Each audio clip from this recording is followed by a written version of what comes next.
Aku bakal ngebahas tentang ujian pengenalan komputasi UAS yang bagian programming.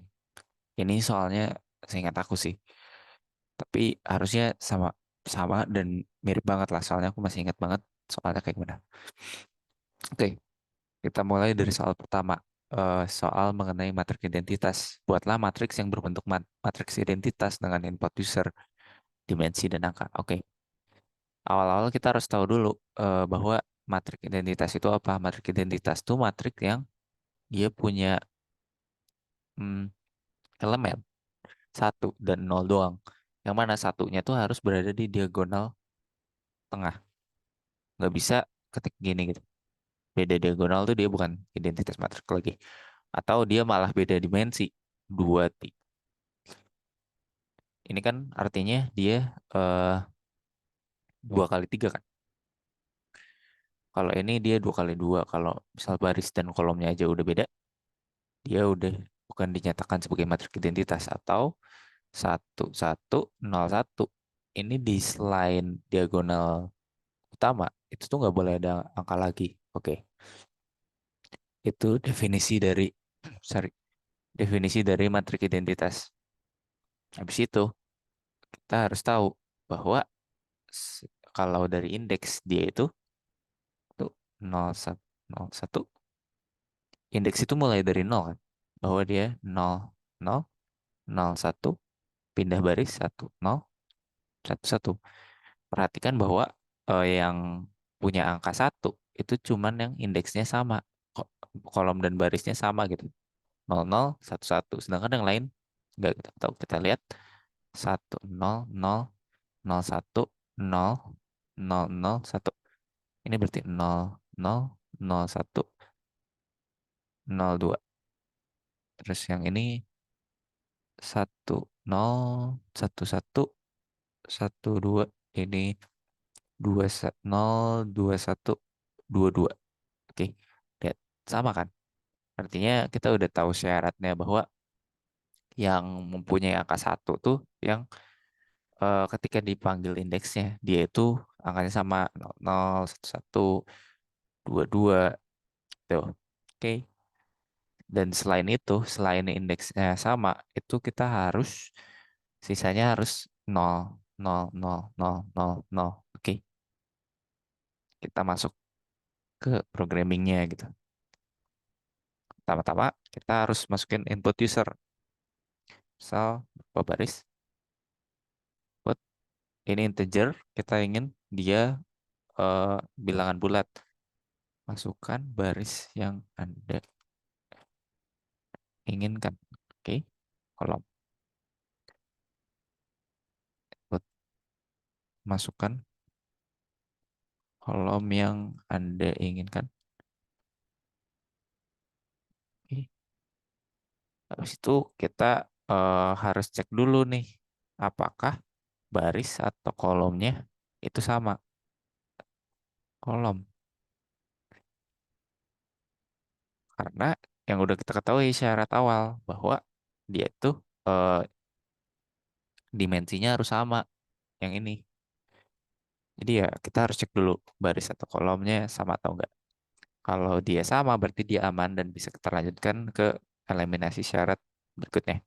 Kalau enggak, dia ya bukan matriks identitas, bisa kita langsung print aja bahwa dia bukan bukan matriks identitas. Oke.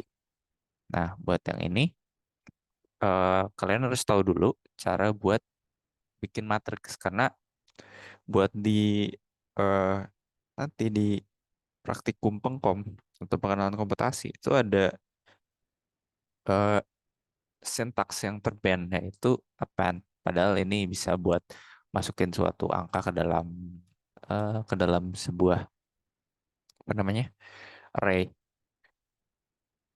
atau list ya. Jadi aku bakal ngejelasin gimana caranya yang paling aman dan tidak akan terban di praktikum pengkom. Jadi awalnya adalah matriks kita buat sebuah array. Karena matriks itu sebenarnya array dalam array, maksudnya list dalam list. Dia itu bisa kita tahu sebagai ini. Ini kita buat matrix atau array list yang kira-kira isinya 0, 0, 0, 0, 0 dulu, baru nanti kita bisa ganti sama angka yang kita input, for I in 0, for I in range baris, kolom, terus for I in, for J deh, for in range baris. Kenapa penulisannya kolom dulu baru baris? Karena misal ini 0 for I in range kolom. Artinya kita pengen mengisi 0 sebanyak yang di kolom itu dalam suatu matriks yang di dalam, ya, matriks dalam lah. Ya, list dalam. Misal gini, kita pengen 0 for I in range kolom. Misalnya ini 0,0, misal 3 aja ya. Range-nya 3. Ini tuh kolomnya gitu. 1, 2, 3. Nah, yang kedua, kenapa habis kolom for J in range baris? Karena kita pengen si list yang di dalam ini, itu mengulang sebanyak barisnya itu sendiri. Jadi kita lanjut ke ini. Tep, tep, tep, tep. Nah, ini barisnya jadinya. Gitu deh, buat gampangnya. Intinya kolom dulu, kalau yang pembuatan matriks ini kolom dulu, habis itu baris. Habis itu yang perlu kita buat adalah input dari user, isi elemen-elemennya. Maka in range ini akan berbeda ketika kita ingin memasukkan bahwa dia harus baris dulu. For J in range kolom. Kenapa? Karena kita pengen pengulangan yang ini, kolom, itu bakal mengulang lebih banyak. Dia mengisi terlebih dahulu elemen-elemen, habis itu dia pindah baris, isi lagi elemen-elemen, dia ambil baris yang baru gitu. Beda dengan membuat matriks yang masih kosongan lah kasar. Oke, mungkin kalau ada yang masih bingung bisa tanya aja langsung ke komentar. Terus kalau ini kita harus buat inputan dulu, isi matriks misal. Input, masukkan elemen yang Anda inginkan. Terus matriks, karena kita pengen manggil dia atau masukin sebuah value, kita matriks ini J. Jadi ini kita sebagai baris, ini sebagai kolom. Ya, oke. Sama dengan isi matriks. Jadi setiap pengulangan gitu. Ini udah beres untuk membuat matriks. Lalu kita harus eliminasi berdasarkan syarat-syarat yang udah kita ketahui. Syarat bahwa kalau dia kalau dia mempunyai indeks yang sama, I sama dengan J, dan I, kita harus buat dulu deh. Kita harus buat sistem pengecekan yang dimana dia true. Nanti kalau dia melanggar syarat itu, dia otomatis false. Oke.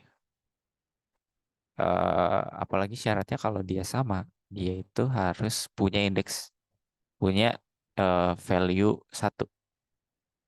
Matriks IJ. IJ tidak sama dengan 1. Dia bakal salah. Kenapa saya tulis eh, salah? Kenapa ngeceknya salahnya gitu? Kenapa ngeceknya bukan benernya? Soalnya kalau kita udah masuk ke dalam kesalahan, dia itu nggak bakal bisa balik lagi ke dalam true.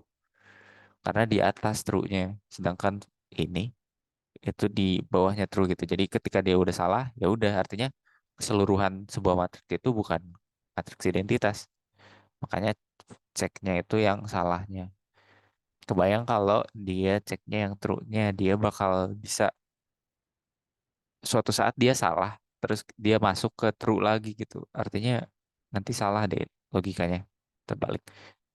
Jadi ya udah ceknya yang salahnya.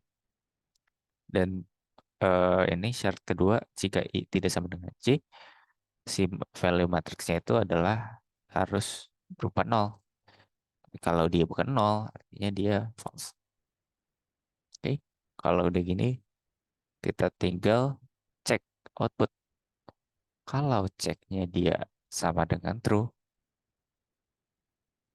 ini print matriks identitas. Ini else. Print bukan matriks identitas. Mungkin bisa kita coba dulu, takutnya di sini ada yang salah. Oke, kita coba. Let's go. Masukkan baris yang Anda inginkan. Kita coba dia nggak sama dulu dimensinya. Muncul bukan matriks identitas. Kalau dia sama, terus dia ngasal aja. Aku ngasal isinya. Ini tuh, bukan. Ini 1, 2, 3, 4 kan. Bukan berupa eh, kayak gini. Bukan matriks identitas muncul. Ini biar gampang saya kasih ini deh. Biar kelihatan dia di kolom mana gitu. Elemen. Ini I, ini J. Oke. Gini deh. Ini buat mempermudah baca aja sih kalau kita input nanti user bisa lebih mudah untuk. Oke, nanti ya gini. Oke, kita coba yang dua-dua berarti 1, 0, 1. Harusnya ini matriks identitas karena kita ngambil yang ini I2.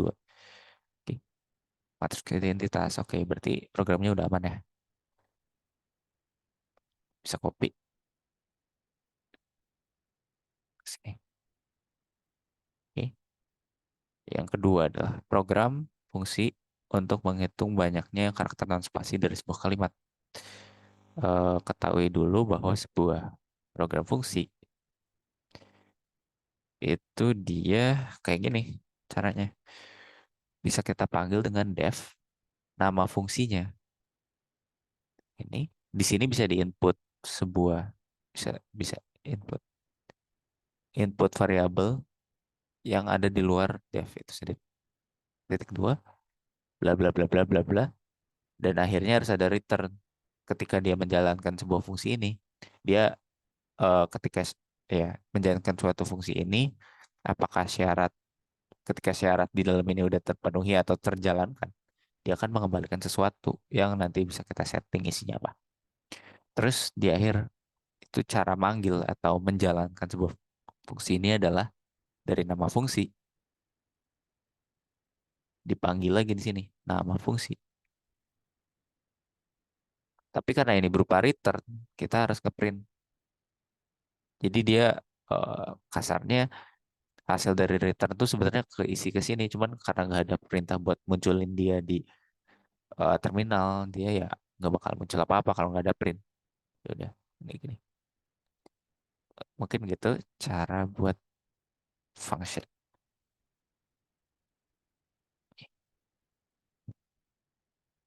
Nih, oke, kita mulai dari yang pertama. Buatlah sebuah program fungsi untuk menghitung banyaknya karakter dan spasi dari sebuah kalimat. Oke, kita mulai dari def, terus non spasi. Ini bebas sih, nama-nama filenya bebas. Cuman kalau nggak salah di soal aslinya tuh ada gitu nama fungsinya apa, cuman aku lupa. Caranya gimana gitu? Caranya adalah yang bisa kita input di sini adalah apa? Kalimat. Kalimat kan yang pengen kita input, yang kita cek eh, karakter dan spasinya. Ya udah. Kalau udah gitu, if jika eh oh gini, ketika for loop tuh kita bisa ngambil masing-masing dari eh, kalimatnya itu sendiri. Jadi for i in kalimat tuh nanti misal kalimatnya berupa bebek, for i in kalimat, i-nya tuh bakal awal-awal b, terus pengulangan kedua e, habis itu pengulangan ketiga b, habis itu pengulangan keempat e. Itu i-nya itu bakal berubah-ubah sesuai dengan karakter masing-masing gitu. Jadi kalau udah ini f a i tidak sama dengan tidak sama dengan spasi. Karena kita pengen cek kan ini karakter dan spasinya berapa. Maka harus ada variabel untuk menghitung berapa banyak. Penghitung ini sama aja kayak gini. Sama dengan kayak penghitung satu. Nah, Tapi masalahnya di sini kita belum tahu nih penghitungnya berapa, maka harus kita definisikan dulu bahwa penghitungnya itu adalah nol. Kita mulai dari menghitung dari nol. Gitu. Oke, ini mungkin nomor satu A, dua a. Nah, dari sini ada yang kurang nih. Apa nih? Yang tadi udah aku jelasin bahwa ini harus nge-return sesuatu, yaitu di akhir aja. Ketika penghitungnya udah selesai menghitung semuanya. Kita menghitung. Oke, ini udah beres. Kita bisa masukin ke sini. Nanti di tesnya kalau programnya udah full terbuat. Soal yang B adalah buatlah program fungsi untuk mencari indeks paling terakhir dari karakter yang dicari. Jika tidak terdapat karakter yang dicari, dikembalikan nilai min 1. Udah kelihatan ya? Dikembalikan tuh maksudnya return. Oke, yang ini aku ingat sih. Last index. Yang bisa kita masukin apa? Kalimat dan karakter. Karena kita pengen cek karakter itu masuk nggak gitu.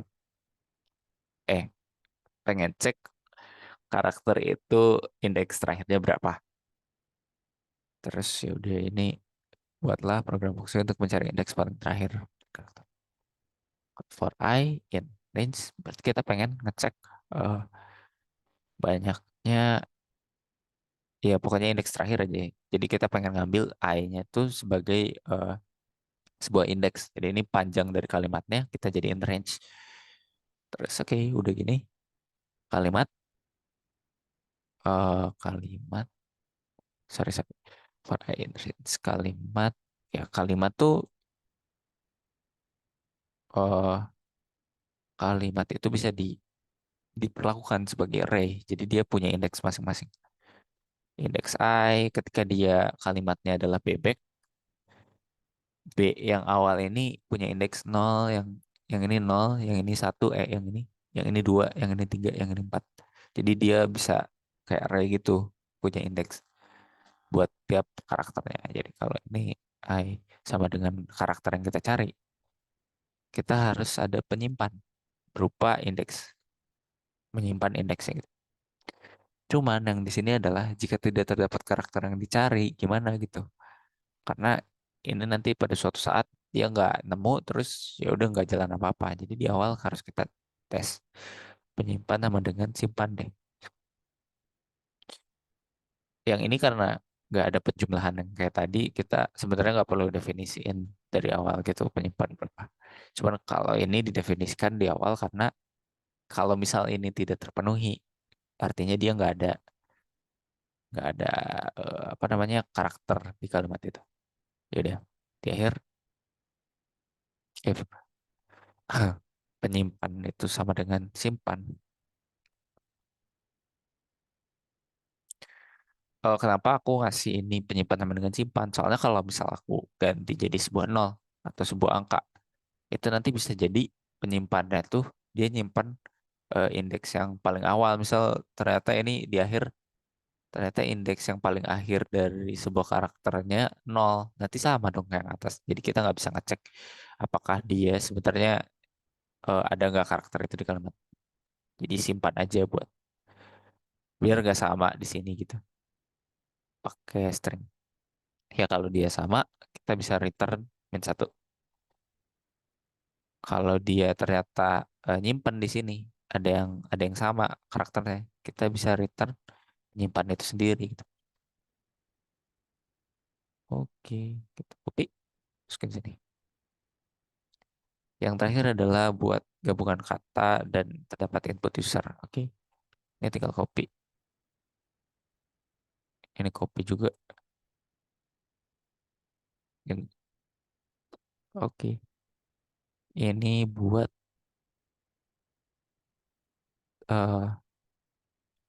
apa namanya inputnya dulu. Inputnya ada dua berarti kalimat input, masukkan kalimat yang Anda inginkan. Terus yang ini penghitung karakter yang Anda ingin cek.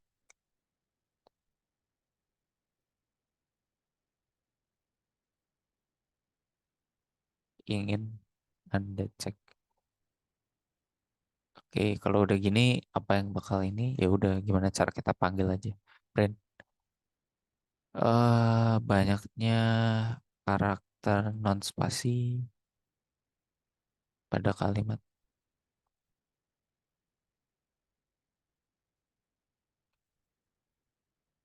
Ini kita panggil fungsi awalnya non spasi dengan kita memasukkan kalimat. Oke. Yang kedua adalah eh, indeks terakhir dari karakternya adalah kita panggil lagi last index, terus kita masukin variabel. Ini harusnya udah bener ya. Harusnya kalau kita coba bisa masukkan kalimat yang Anda inginkan, bebek. Berarti non spasinya bebek goreng. Berarti non spasinya 11 ya, karena bebek 5 goreng 6. Satunya lagi ya spasi. Masukkan karakter, aku pengen ngecek E. Kalau E berarti ini 0, 1, 2, 3, 4, 5, 6, 7, 8, 9. 9 ya harusnya indeks yang muncul. So, E. Karakter non spasi 11, indeks terakhir 9. Oke, artinya udah aman semuanya. Mungkin segitu dari saya. Makasih dan sampai jumpa lain waktu.